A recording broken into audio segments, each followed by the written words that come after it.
Kyle Farnsworth had a rough 2007, but there is a sense of hope as this spring training begins. His former Cubs teammate, Joe Girardi, is now his manager. Do you think it's good to have Joe Girardi as the skipper of this team because he was a former player? He was teammates with some of the guys on this team. Does that help the situation out when a manager's like that? I'm sure it does. Everybody knows him. It's good to have someone that everybody can get along with. And like I said, they already have knowledge of him instead of someone new that everybody's got to get to know. He's played here, and he's played with some of the guys, so it's good to have that.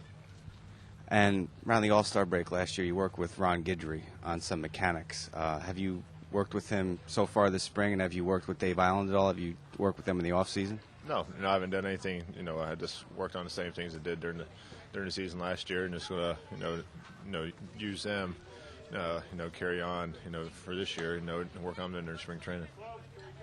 Does that slider of yours make your fastball even better? Like when you throw that, when you have that fastball, it's upwards around 100 miles an hour. Does the slider make that fastball even harder to hit?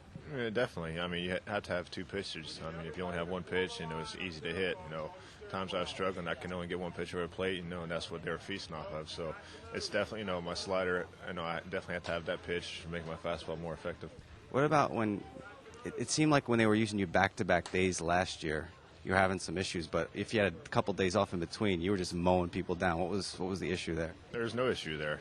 It's just, it's a game. That's going to happen. I can pitch back-to-back days with no problem. So, I'm not worried about that at all.